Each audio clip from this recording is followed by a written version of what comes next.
सुप्रभात विद्यार्थी मित्रों। आज हम आपके स्पर्श पाठ पुस्तक में जो काव्य विभाग में जो आपका दूसरा जो है पद जो है दोहा जो है बिहारी के दोहे वाला रहीम के दोहे वाला जो है आपको इसका मैं भावार्थ बताऊंगा। आप उसको बहुत ध्यान से सुनिएगा। इसमें कोई भी अगर दिक्कतें आएंगी तो हमसे आप चर्चा कीजिएगा।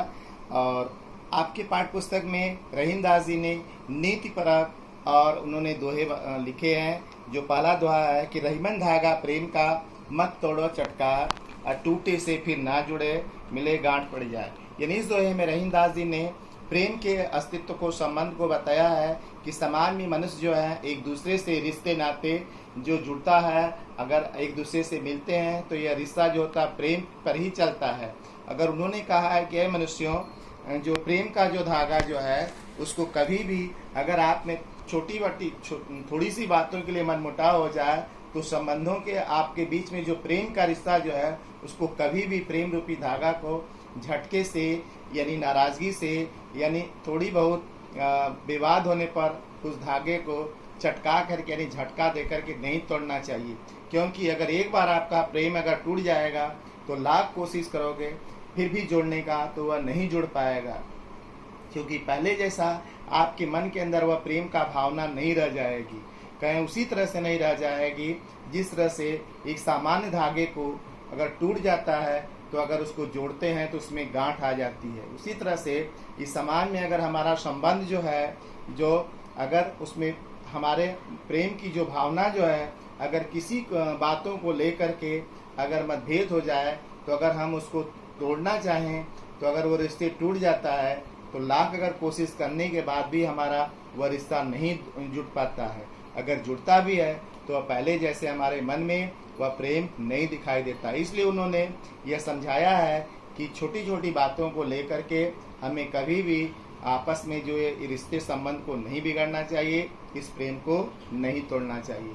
विद्यार्थी मित्रों, दूसरा दोहा है, उन्होंने रहीम दास जी ने कहा कि रहीमन निज मन की व्यथा मन में राखो गोर, सुन एठ लइहे लोग सब बांट न लइहे को। रहीम दास जी ने इस दोहे में बताया है कि मनुष्य जो होता है परिवार में अगर थोड़ा से कोई बातों विचारों को लेकर के अपने घर की बातों को क्या है दूसरे से बिना सोचे समझे कह देता है। वही बातें हैं जिस तरह से कहावत है कि घर का वेदी लंका ढाहे। यानी व्यक्ति अधिकांश विद्यार्थी मित्रों, यह बात जो है, यह लक्षण जो है अधिकांश परिवार में औरतों के बीच में ज़्यादा देखा जाता है। क्योंकि अगर घर में थोड़ा बहुत भी कुछ होता है तो घर की सारी बातें जा करके बिना सोचे समझे दूसरे के सामने प्रस्तुत कर देती हैं। तो इसमें रहीम दास जी ने कहा है कि ऐ मनुष्यों, अगर आपके मन में कोई व्यथा हो तो अपने मन, अगर कोई दुख हो, कोई तकलीफ हो तो बिना सोचे समझे किसी दूसरे के ऊपर उनके सामने वह अपने मन की बातों को नहीं व्यक्त करना चाहिए, नहीं करना चाहिए। उस मन को, उस पीड़ा को, उस घर में आपसी तनाव को, झगड़े को अपने मन तक ही सीमित रहना चाहिए।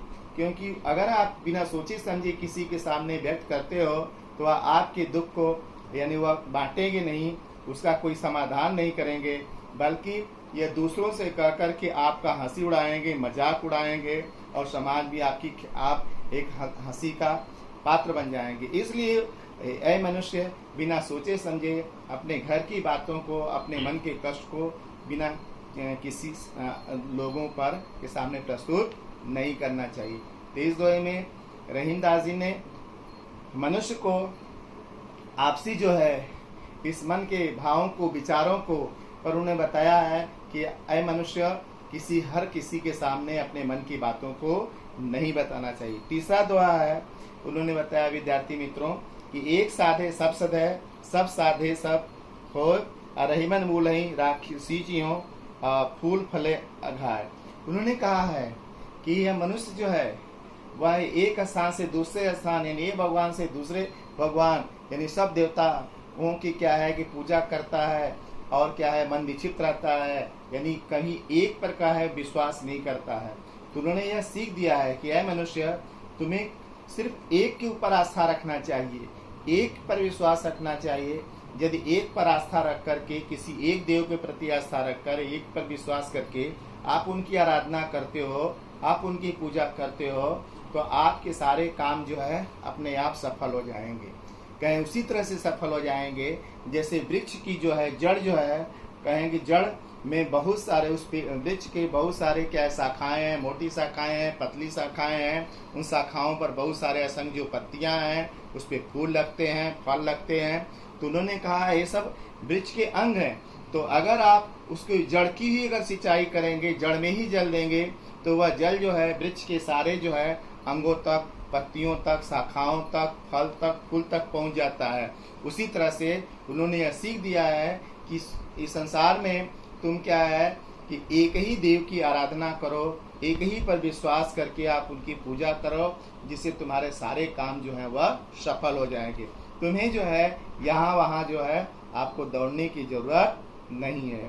तो विद्यार्थी मित्रों, एक और दुआ है कि चित्रकूट में रम रहे रहीमन और नरेश, जा पर विपत पड़त सो आवत यह देश।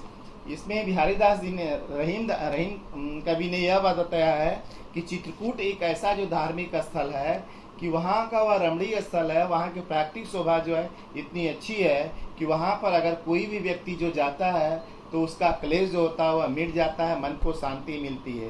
कहें उसी तरह से भगवान राम जब 14 वर्ष का जब उनको वनवास हुआ था, तो इतने बड़े दुख उनके ऊपर आया था कि जो वनवास के दरमियान जब वो चित्रकूट नामक स्थान पर गए तो वहाँ का रमणीय स्थल, वहाँ की प्राकृतिक शोभा को देख करके वह उनके मन को क्लेश मिट गया, यानी उनके मन को शांति हुई और वहाँ उनको अच्छा लगा। इसलिए बहुत दिनों वहाँ पर रह करके रहे। इसलिए उन्होंने रहीमदास जी ने कहा कि चित्रकूट एक ऐसा स्थान है कि वहाँ पर जाने से अपने मन के अंदर अगर कोई कलेश भी है तो वह भी क्या है मिट जाता है। तो विद्यार्थी मित्रों, आपको मैंने 4 दोहे आपको बताए हैं। फिर अगर इसमें कोई भी दिक्कत अगर आपको लगती है तो आप क्या है NCERT की जो है वेब जो है दीक्षा जो है आप उस पर देख लीजिए और आपको मेरे साथ चर्चा कर लीजिए। धन्यवाद।